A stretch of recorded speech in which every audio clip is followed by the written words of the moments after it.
Yeah. Okay, so I suppose we'll get going. Thank you all for coming today to our last day of Research Week. It's been a huge undertaking by our office, but it's more than that. It's been so inclusive and nearly had a spillage. It's been a fabulous programme, and it's been really inclusive, and I think the research excellence and impact that's been on show throughout the week has been phenomenal, really, and meeting people, and people have been given opportunities to collaborate and to discuss their research in a way, I suppose, that we haven't had in the last few years, which is great to see.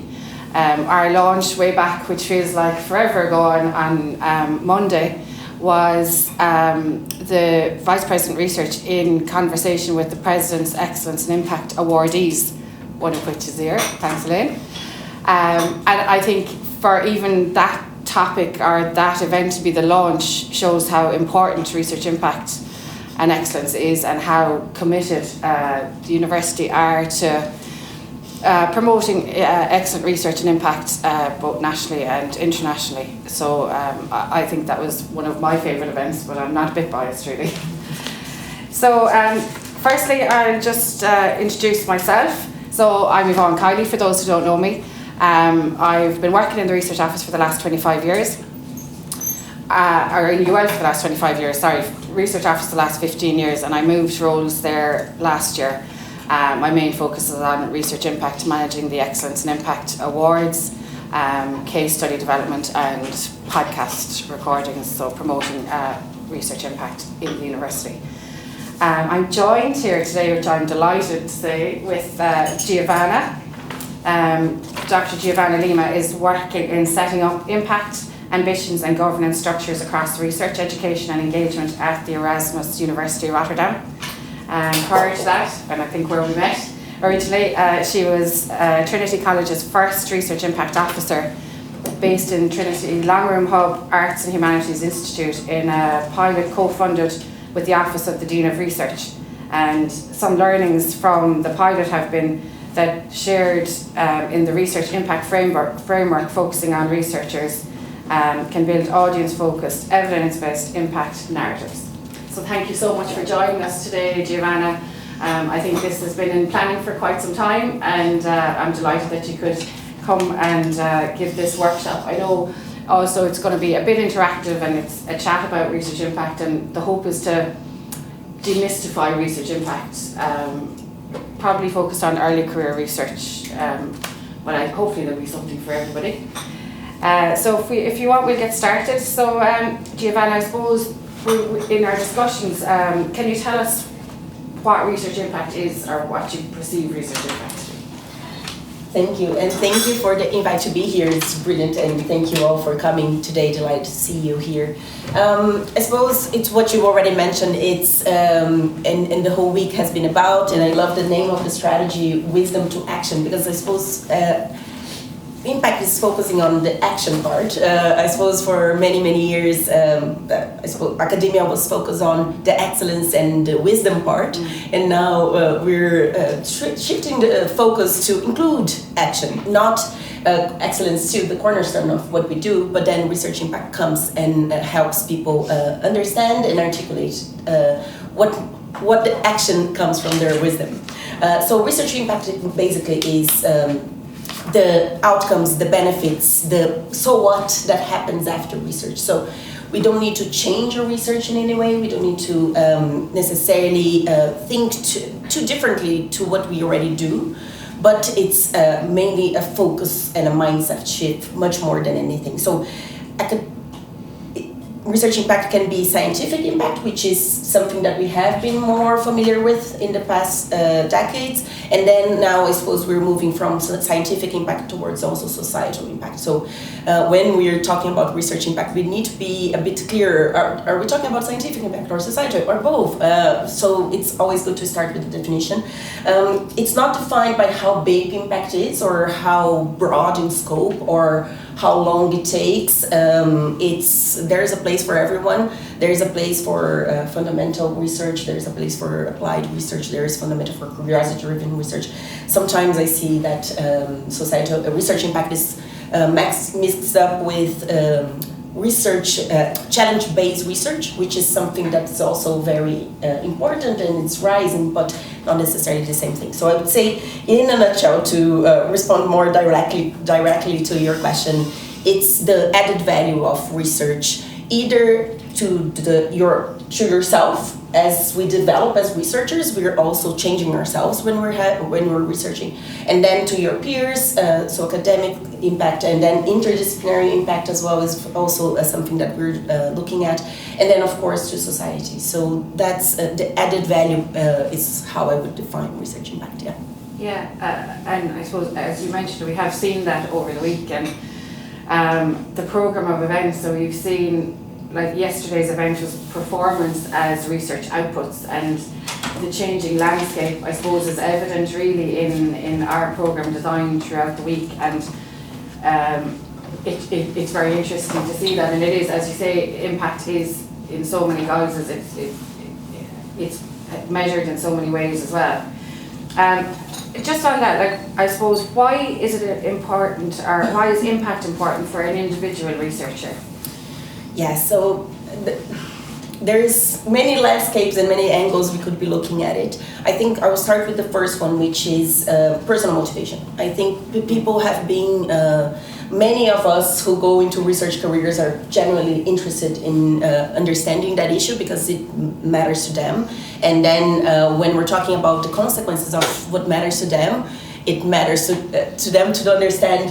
And sometimes, especially here in Ireland, people will think we're having the notions of talking about the impact of your research. So you have to have the notions a little bit, because we are talking about you and your research, what you're bringing as value to the world. So I suppose the first thing is knowing and understanding and learning to articulate your own, the benefit you bring in your career. So having the notions is going to be the first. It's a good thing. And then the second thing, I suppose, is the landscape, the funding landscape, and the research assessment. You had a session on research assessment. Not only we're moving away from metrics that were misguided in terms of taking the broad aspects of what we do as researchers, but then also we're including societal impact when being assessed. So societal impact now is requested by funders when we're putting together proposals. It's now increasingly being asked for promotions and hiring criteria as well. So which I suppose it's something we need to discuss as impact professionals. Are we asking too much of everyone, that people are they're excellent researchers and excellent teachers, and then that they have excellent impact as well? A program in the Netherlands where I am now, it's called Recognition and Rewards, talks about that. How can we allow for people to also have tracks? If they're more interested today in having more societal impact, then how do we create an environment for that? But then if they're also not yet skilled to do that we are not requesting that to everyone. But anyway, that's a second conversation we can have as well if the audience would like to join that as well. So personal motivation is the first one. Second, funding and promotions criteria, I suppose, is the second one. And that is coming from a societal, I suppose. The third item would be governments and society want to understand what we do. Basically, we were in the ivory tower for a bit too long, I suppose. When I tell my parents that I'm a researcher, they don't actually necessarily know what I mean by that. So and that's not a good thing. So I suppose with new public management and all this kind of accountability that all public organizations need to have, that demand from society is upon us. So I suppose there is multiple levels and many reasons why it matters for research.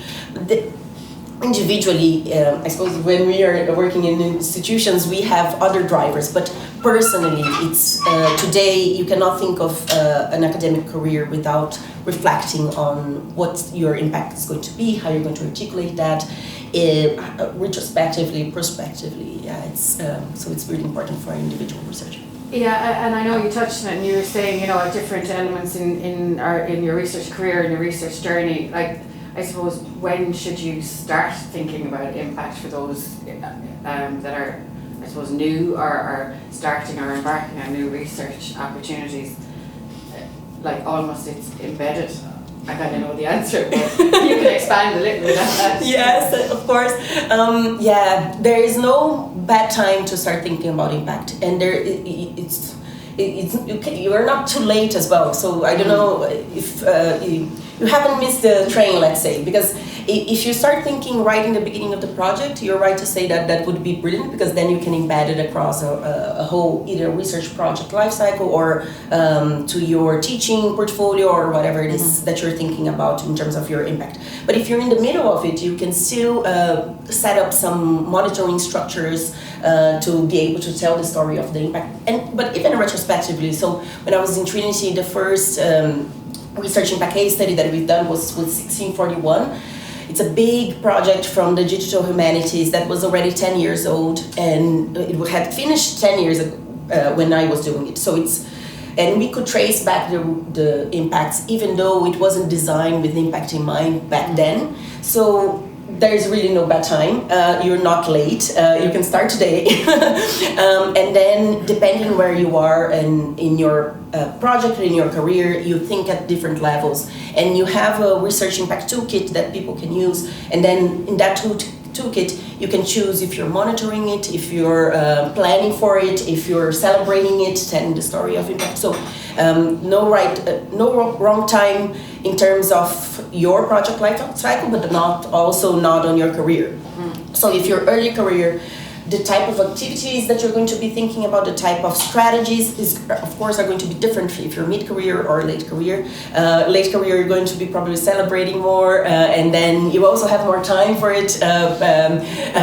One of the things we found is that both early career and late career have a little more time to develop the skills and do some activities that can be done. The mid-career are usually more pressed for time because they're in a changing system that asking them for publications and societal impact at the same time. So the challenges are different depending on your career stage, and the strategies of course can be different as well. But there is no wrong time, and you can start today. Yeah.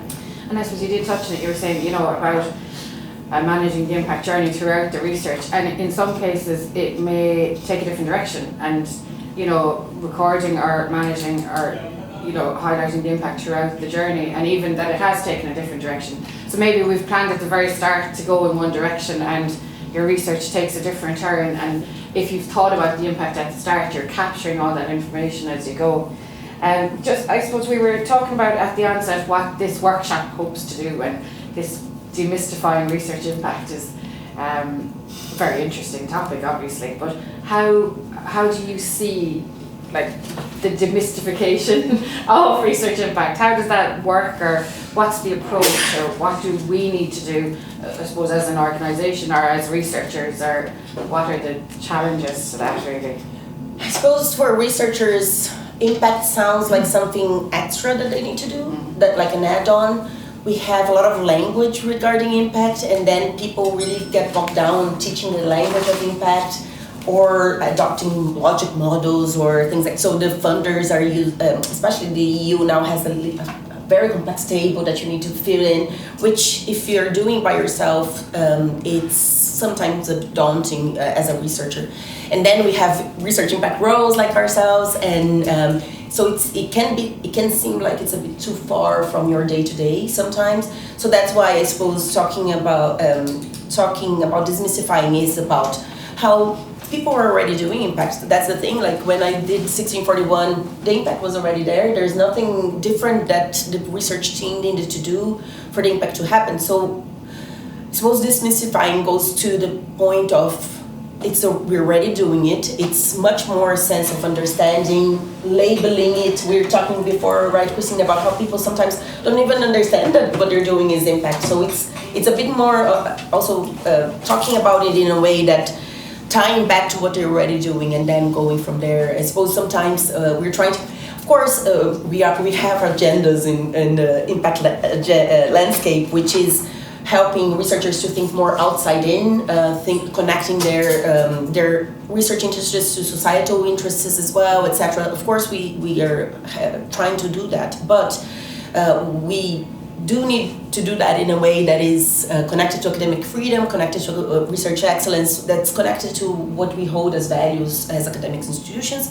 So sometimes I feel our breed of impact people talks about it in a way that disconnects them to what researchers think and do. So that's why I suppose calling demystifying it was the idea of the workshop. Yeah. Yeah, and there is a lot of language around, and people identify it as different things and almost think it's an add-on to the research. And I suppose what we're doing is kind of challenging the mindset and changing the mindset. And from your perspective, how do we, as research impact professionals or organisations, make that happen in a positive way? Yeah, I think it's about helping researchers understand the next step, because as researchers we're really good at talking about what we do, but not what happens next after what we do. Yeah. So if you ask anyone about their topic, they will go on and on forever about their topic. And then when you ask, and what happens when you've done this book, or what happened next, you're not necessarily aware of what happens next, because it's not something that they've thought about. So it's really having these conversations, raising awareness, having language that people can use to benefit their own careers as well, not just because it's something that the government wants or the institution wants. It's actually for yourself as well. So it can be a bit you can be selfish when we're talking about impact.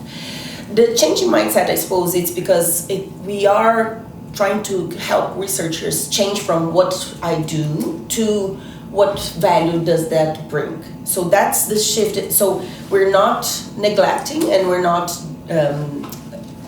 undermining what you do. It's a matter of, okay, so you've done that, and then, so it's that next step, and then we can help them do that. So the Research Impact Framework that you mentioned has a list of activities and then connects those activities to potential things that they do. So, for instance, when you're publishing a book, you're not just publishing a book, you are actually advancing knowledge, you are contributing to the next generation of researchers, because that book is going to be used in syllabus across universities worldwide. So that's what we're trying to help researchers do. They see that publishing the book is the end, and we see the end a little bit further. So helping them do that journey of what happens next, you publish the book, or what happens next, you taught that module to the students. How did the students change their perceptions on things, etc., etc. And again, you can see it's all about them and their research and their activities. So it's not about changing the focus to something else other than themselves. So I love that, and I think this is the beauty of the Irish landscape, which is very researcher focused and driven. Research impact is about the mission that we have as academic institutions. It's not something about an excellence framework that will give money to the universities based on the impact we have. It's not about that here in Ireland, and I think it's really important that we are aware of that and we keep it that way. So any changes in that, I would recommend that we keep quite aware that are not done in that direction. Yeah, and I suppose you were talking about communicating your research impact there, and in the last while, obviously we've been doing podcasts and working with people on case studies and case study development, and just from my perspective, I suppose, I'm working with excellent researchers. It's quite often the challenge communicating your research to people that aren't experts in your area. In layman's terms, for having people, and especially with our podcast design, and I think it's something that has really worked for us in the last while with information being able to be published in that way, that you're almost telling the general public or the general people that aren't necessarily experts how your research is impacting on everyday lives, and they're great tools, and even focusing on that development kind of focuses your mind on your research impact and where the possibility, where it could go next, what are the next steps, and as you follow your research impact journey, you almost leads you to the next steps. And I know you touched on it already. We were talking about what does research impact mean?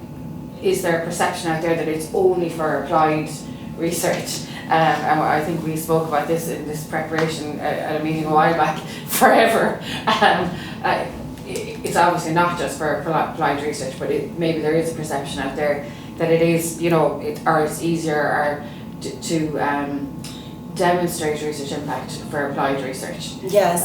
Especially the way the agenda evolved over the years. I suppose it really started with patents and economic valorization, etc. So it's let's say it's based in reality, that perception that sometimes this is not for me, because for a very long time it wasn't for everyone, it wasn't for all the disciplines, and it wasn't for all types of research. So, but thankfully we have advanced a lot.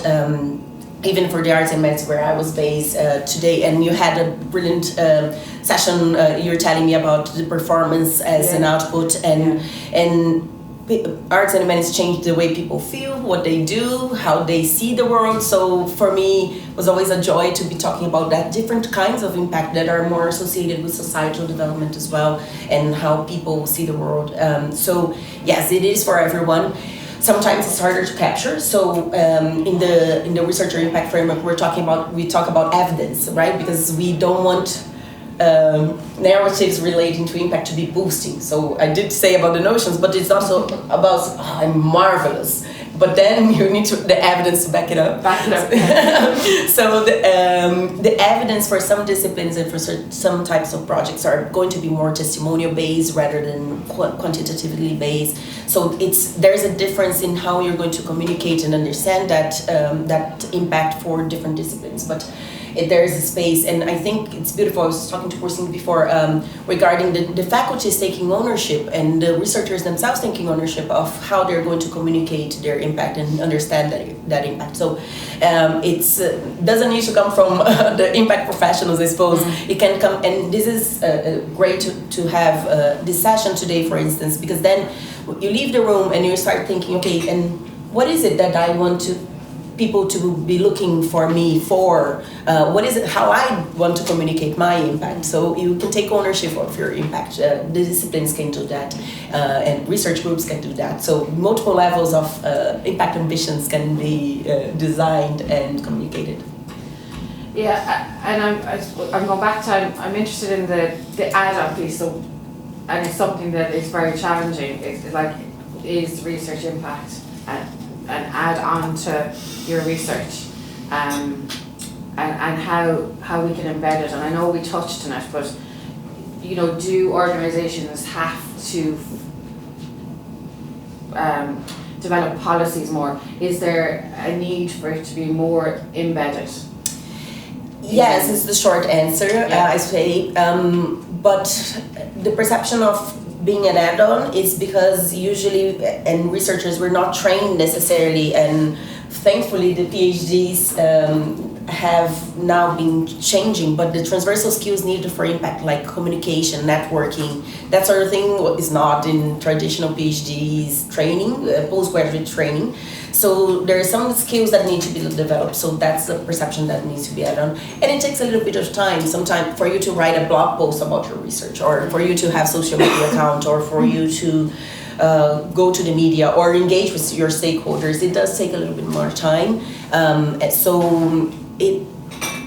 Institutions do have a role to play in allowing for that time, but also setting up the structures. So having media training courses, having persons like yourself that can guide researchers.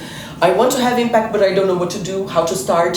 Having someone that they can talk to is something that the institutions can helping them, I suppose, on their journey. Yeah. You have a question? Yeah, I have a question, and thank you, Giovanna, and I'm really impressed. The work you've done in arts practice has really set the stage for many of us in terms of realising that it is for more than just the disciplines that traditionally have been very easy to capture their impact and talk about it, So it's great to see the conversation changing, and it's changed a lot since the days of the ref, because we were essentially chasing the ref.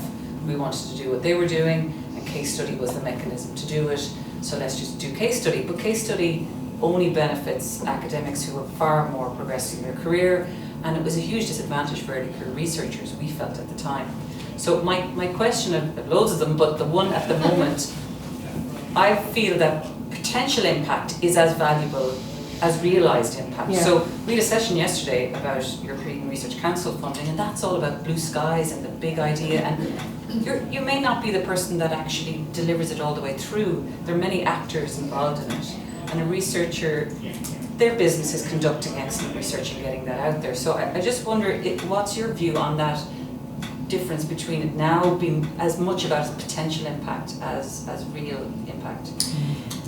I get some weird looks sometimes when I say that research impact is not the researcher's responsibility. There is a sphere of control you have, which is setting up everything you can do. You're thinking about it, you're planning for it, you're monitoring it, you're adapting as you go. But then society needs to pick up. So if it's societal impact we're talking about, it's up also to societal stakeholders to take up what you're saying. I use the example of the climate scientists. Of course, we can say that the climate scientists could have communicated differently with policymakers, etc., along the decades. But they were trying to get their message out about climate change for decades, and it's not their fault that it's not. So it's, I suppose, yes is the short answer. So that's when we're thinking of assessment of research impact, I think that's the most important point. Because impact takes time to happen, and then sometimes you don't even know if and it's the nature of science that you're doing. We're dealing with the unexplored. We're dealing with moving our knowledge base forward. So we have no idea if talk about negative results, for instance. So what do you do when you have negative results? That's as valuable research as when you have positive results.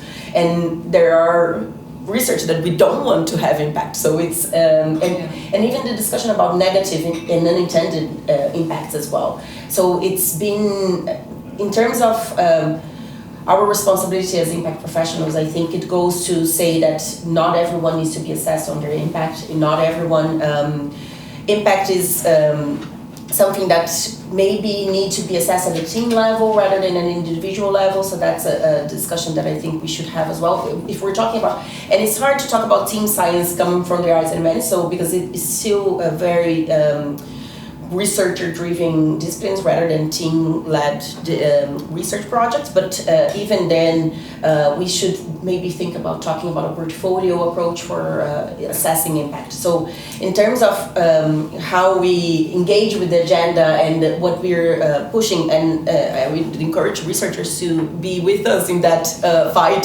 that research impact does not get put into everything. When we were discussing I think it was the IRC was adopting impact, and the way they done gender issues was really interesting. So they say they have a question: is gender relevant to your research? So they could do the same. They could have a question: is impact relevant to your research? And if it is, tell us why. But not having a mandate, not being obligatory. So it's.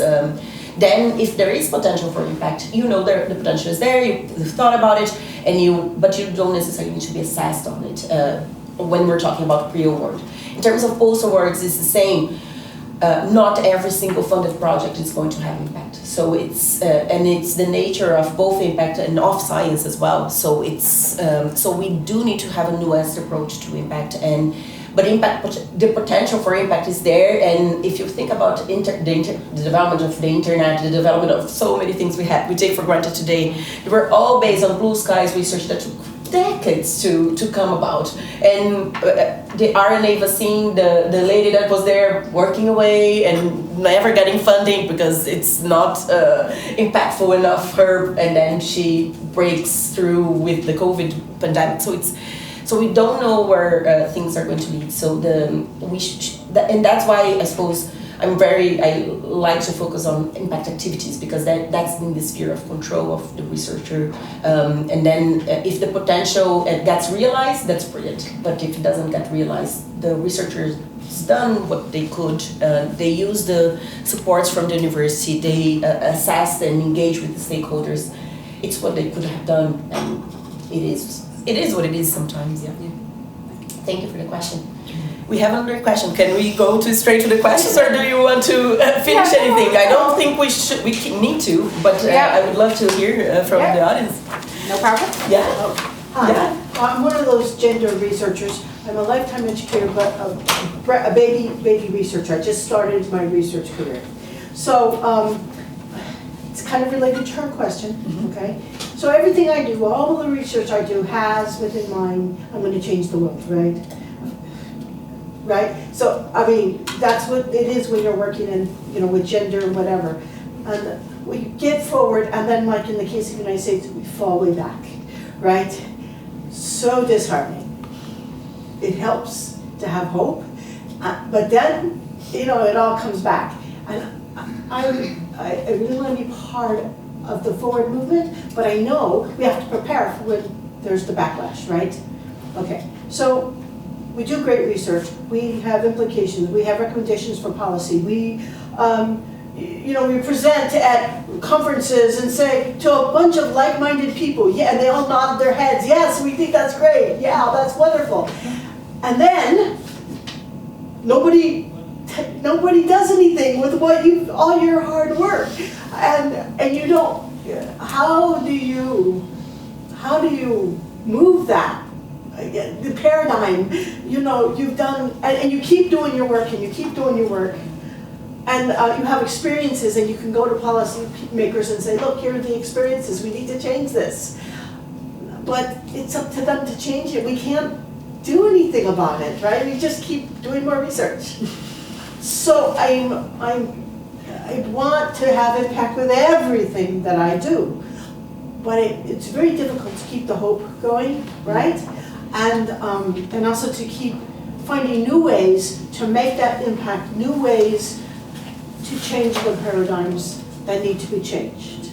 Yeah. Right? So speak a little bit on that, please, and help me understand how I take what I've been doing and help move it forward. I go to the gay pride parades, okay? I stand up there and say, it's just love or whatever, but there's more, and I want to make a bigger impact. I've made impact in every student's lives my whole career, one person at a time. I've been changing the world, but I want something bigger. I don't know if that's too much to bite off, but I love the ambition. Yeah. Yeah. You got the beneficiary. Very good. Yeah. So it's research impact brings about a lot of matters of care, I suppose.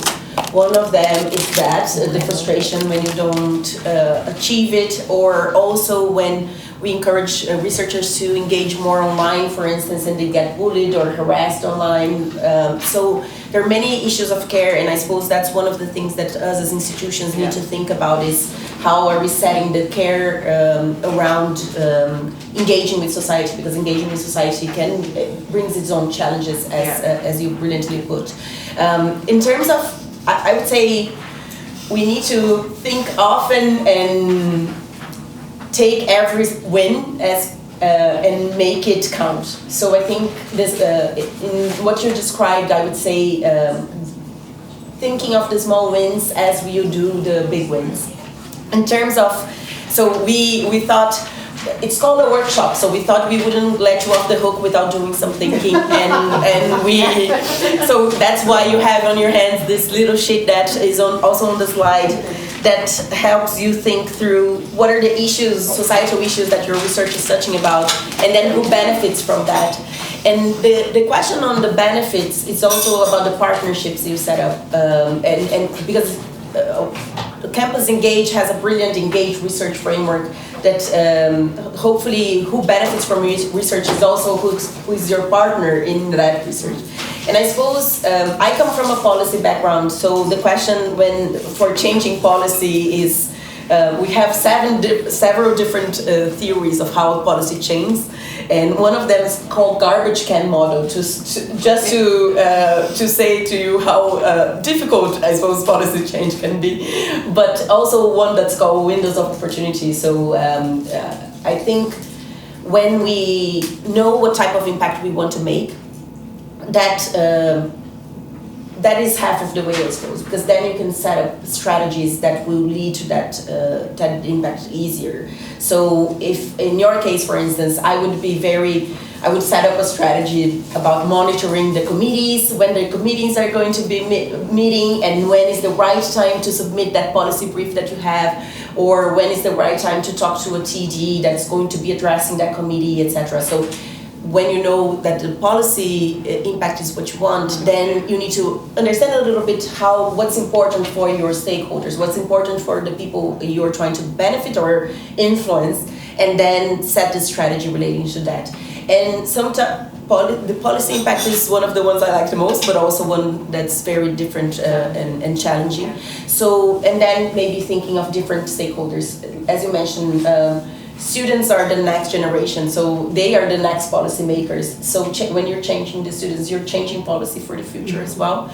So we thought that giving some time for you that you would leave today with some thoughts about this, and then talking in this group setting, what is the challenge of identifying the societal issues? Do you have any challenges in identifying those issues? Or do you have any challenges in identifying who may benefit from your research?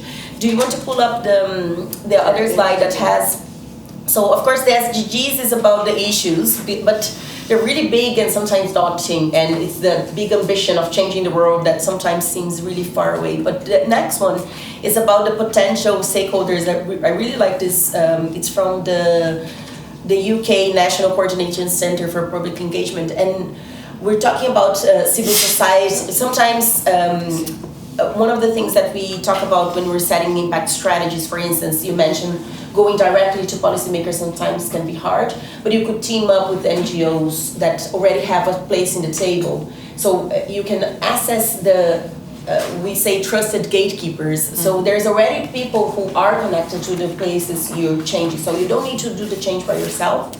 So you can try to, you can use intermediaries that are already connected as your gateway into impact. So when you're thinking through who benefits, and you can also think of, okay, if I want to benefit school children, I may go to their school children themselves, but I could also go to their teachers, I could also go to their parents, I could also go to their soccer teachers that we were talking about football, right, in the previous session. So their football coaches. So you don't need to go directly to your beneficiaries as well. Yeah, and we did chat about that. It's like understanding the path you need to take, and maybe you go in a certain direction and you find, okay, I'm not getting any purchase out of dealing with this cohort of people, but is there a way around that? Is there something I haven't thought of?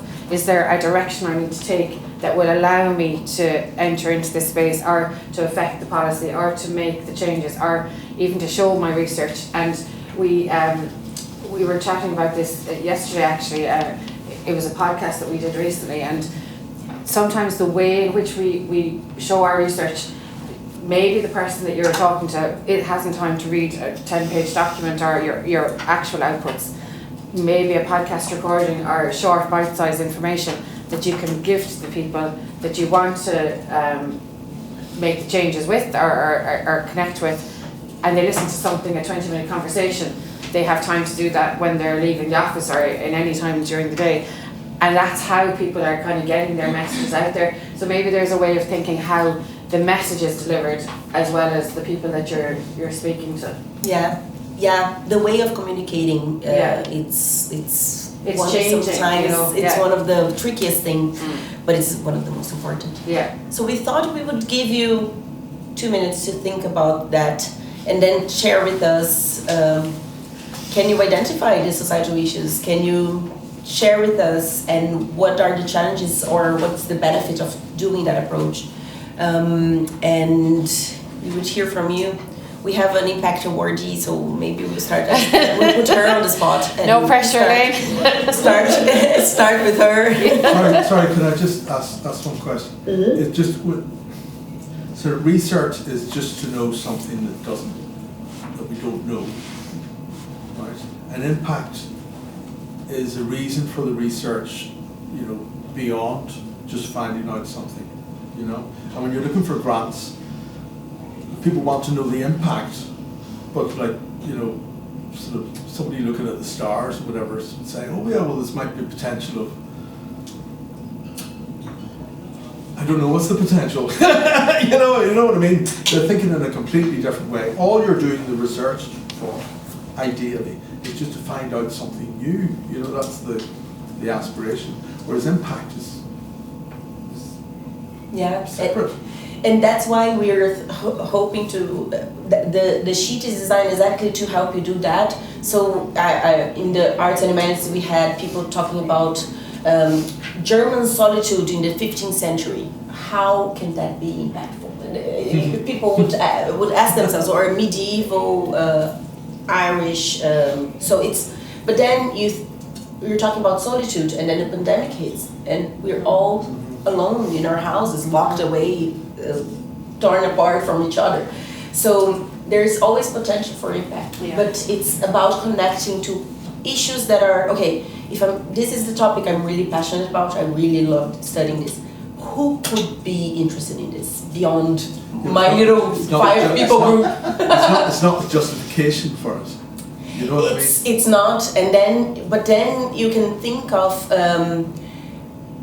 and that's why I said sometimes impact is conflicted with challenge-based research, because now we have a lot of calls, funding calls that are, they have the challenge already, and that's the justification for the research. But some grants, and hopefully we will still have a lot of blue sky money available for blue skies research, because we don't know what the challenge of tomorrow will be, so we can't be too prescriptive about things. Hopefully our policymakers are hearing us saying this. So that's what the sheet is hoping to help you do. Okay, so this is what I'm interested about. What societal issue does this connect to? If it's solitude, for instance, maybe people who are refugees are feeling really alone because they're displaced from their places of origin. If I'm thinking about the stars, the astrology, can astrology benefit us into understand light pollution or air pollution or that sort of thing? Yeah. So what is the societal? And then if you have a societal issue, then there's someone who's interested in it. And if there is an association for the preservation of light pollution in the north of Ireland. I don't know. I'm inventing things here, but it's so there is someone who's worried about that issue, and that can help you take that issue forward, or at least be interested and be a partner in your research. And that's also goes back to the relevance of your research. And I suppose EDI, right? We're talking about inclusive. Yesterday I was in a session about inclusive excellence. So how can we make excellence also inclusive? Is science excellent if it's not inclusive, etc.? So that's the discussion yesterday. And so we have to make now a case that studying stars will help us understand light pollution. If that's a good thing, then we can make that case. So you still get to study the stars, which is what you wanted. And then people that study light pollution can take your research and do something with it. And then it's a win-win situation. So I suppose it's about creating those win-win scenarios between us as researchers and then society as a whole. And sometimes it's going to be other people that will take up your research. You don't even know that actually it's about oceans. Studying the stars will teach you about oceans, because that's the beauty of science. We don't know the direction. Yeah. The direction is it will take. Does that answer? Yeah. Go ahead. A question, but I don't know if you want to do the exercise you got. Just the latest research strategy, research Impact 2030. The focus in terms of funding coming down the track, potential proposals to collapse the IRC and SFI into one body. This has huge implications for basic science. So some of my work, fortunately enough, is applied, and finding the relevance and the impact for that isn't too difficult. I can write that down in 2 minutes. Some of the work I do is more basic, and my area is kind of exercise and nutrition. Without getting too personal about it, we could make lots of exercise recommendations. If I said to everybody in the room, is exercise good for you? Probably not a lot would agree. We don't necessarily know why or exactly how or exactly what we should be doing.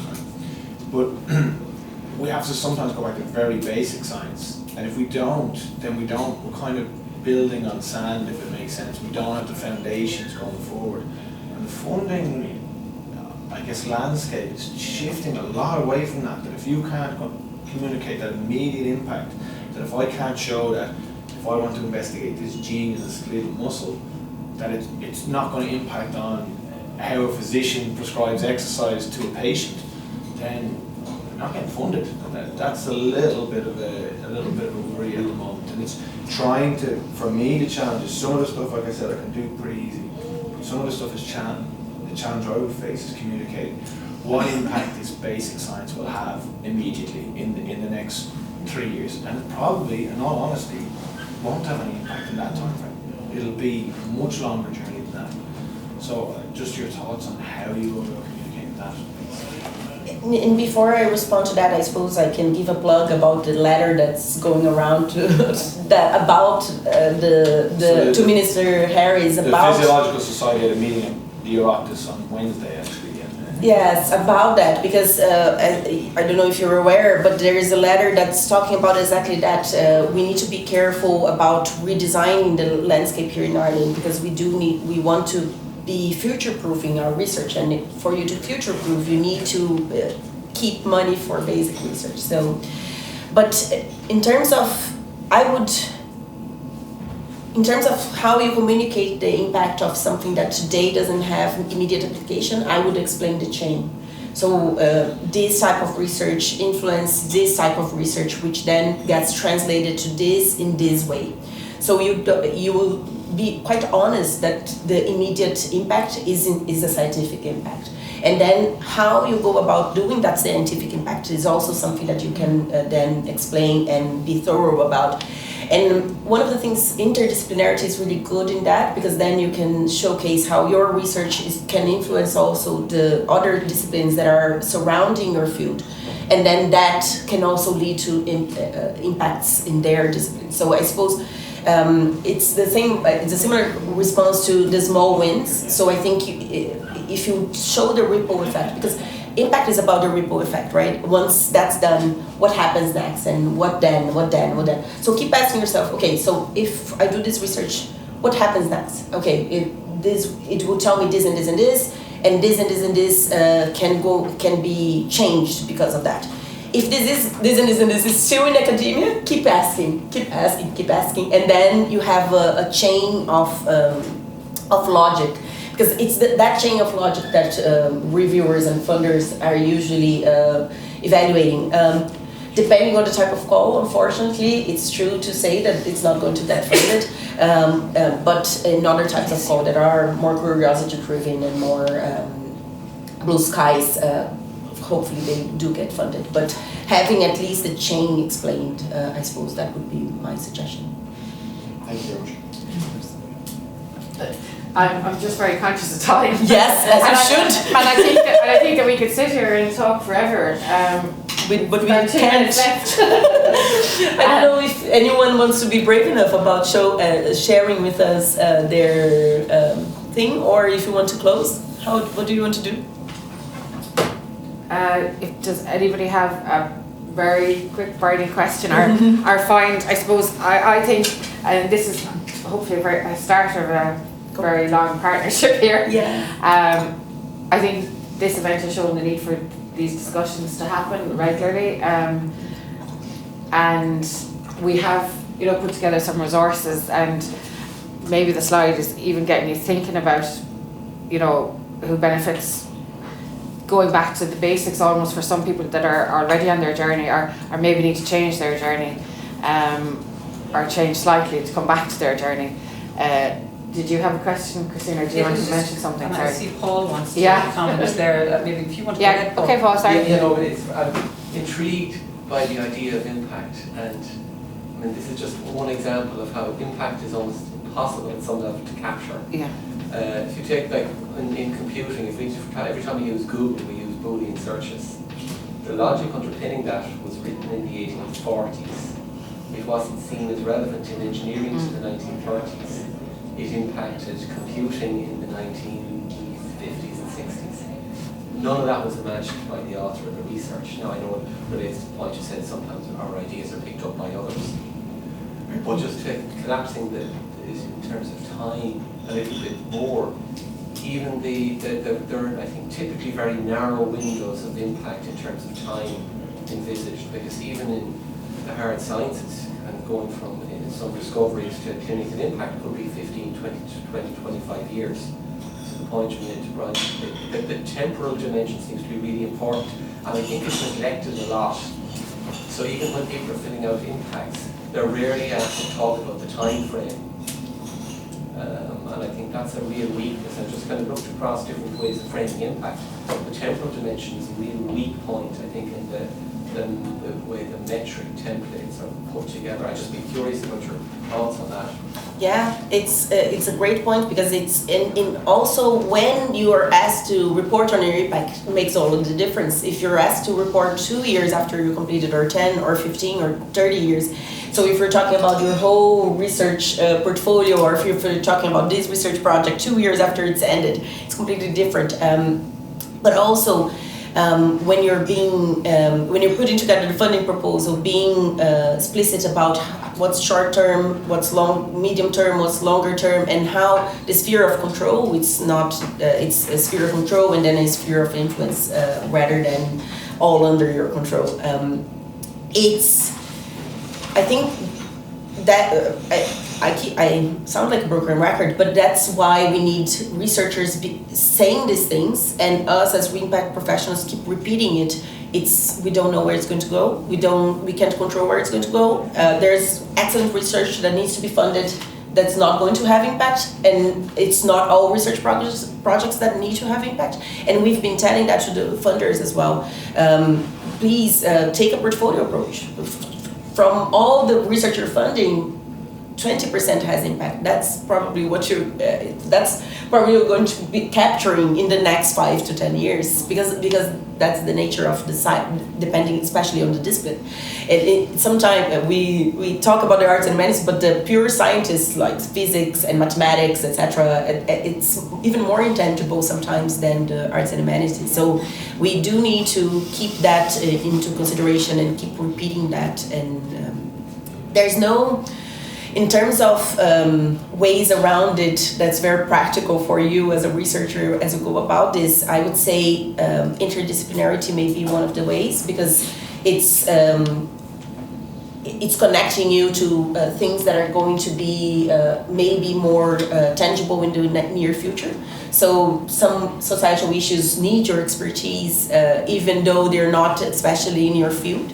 So that's one of the ways for as a researcher to diversify their portfolio, and having some projects that are a little bit out of their field, but that maybe have more impact in the nearer future, that they can share, and then they keep their own basic research going on as well. Did we run out of time? Loads of ran out of time. We ran out of time ages ago. So you mentioned early on that you had a impact kit. Yes. I'm interested in the kit, and so I'm asking about it. Yeah. We have some resources here that we'll hand out, and we also have some links. This has been recorded. I'll share the slides, the information, and yeah, we have some here. Yes. There isn't one for everyone in the audience, but there is a link for everyone. Yes. I suppose we're too environmentally conscious. There's a couple of resources that we thought to point out too. And then also, I suppose, the toolkit we're mentioning is a toolkit that was developed in the Irish context that was, I suppose, a national effort that Limerick has it, Galway has it, UCD has it, multiple universities have the same toolkit. But it's basically a toolkit that if you want to understand impact, if you want to monitor it, or if you want to communicate it, so it can guide you whenever in the life cycle you were at. Yeah, it's on our Research Impact website as well. Yes. UL Research Impact. Yeah, and then the second one, that second link is the Impact Literacy Workbook. It kind of asks you several questions, so it guides you in the thinking of impact. And then finally, the one that we developed in Trinity with help of the community here, of course, that is very practical and very pragmatic for researchers. Like, you're going for an award, and then there's a narrative CV, because as you know, we're moving towards narrative CVs. I need to write my narrative CV. What do I write? So the last link is about that. So. Yeah. did you want to mention something before we finish, Christine? I don't know if the topic, just on Brian's point around the new research, new heads of the new bill, right? And we hope that there's more change in that, and I think the petition is welcome, because it is a missed opportunity. It talks about societal impact and environmental impact and the practicalities. It's hard to see how that will be achieved. The one thing I feel that it's almost like the research community needs to take back the power a little bit, insofar as your outputs are what the high quality research, the people you partner with in order to achieve that, the data that you generate, that's invaluable. And in some cases that's enough. And that's okay to say, this will be my contribution, and yes, there may be more opportunities beyond that, and leave it at that, because I think there's a tendency, and maybe it's because the culture we came from in the last decade where it was all about the economics and it was all about the money. We tended to overclaim, and we tended to say it's going to do this, this, and this, and then someone will turn around and say, "Great, do it," and that's where it can, that's where it gets. You need to be careful. So I think it's perfectly acceptable, and in fact, it should encourage the academic community to say, "This is our contribution, and that is excellent." And no more than you teaching those students.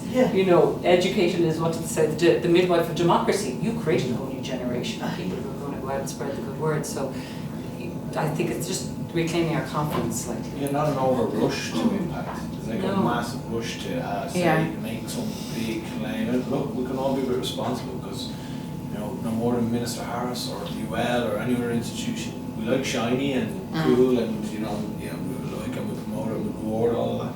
But that kind of, it can go for myself as well. But I'd say to you, any of the early career researchers, don't rush to it. Like, build your blocks. And almost forced impact then. Yeah. But you're making claims that really aren't, they don't hold water. And that has an effect. But I like the point on open and responsible science in this sense. Our data sets, for instance, are things that we don't share. So if you can then take that little step of sharing your data set in your trusted institutional repository in a GDPR compliant manner, and then good job. And then you can say, so you're adopting all the practices then that are setting up, and that's the pathways to impact we call, and then the impact can happen even if it's not you who are actually achieving it. But you've done all you could. You put together the data set, you're sharing it. So I agree with you, Christine. There is something we can claim that this advancing science is enough sometimes, and then we're advancing science for good when we're sharing openly, etc. So maybe taking that next step, for instance, it's what's going to be impact for you. I want to share one real quick little thing here, and that is that I've been doing a lot of research on salt impact because I work for the Department of Public Health in a university in America. And what I found when I did all the research was, because of global warming, the seas are rising, and it's creating salt water to soak into the land in the islands in the Caribbeans, and everything they grow and everything they eat and all of their drinking water, it's soaked. They have found that it's like 25% more salty than it used to be. And so the reason they have too much salt in their bodies and they can't get rid of it and they have cardiovascular problems is because of global warming. That's impact. That's impact. And who would have known that the seas rising would be connected to people having heart attacks? Right? You have to think outside the box. Exactly. So, on that note, thank you. Thank you for taking the time to come today. Thank you for your open discussions. And thank you so much, Giovanna, for joining us. Thank you. Thank you all. Thank you.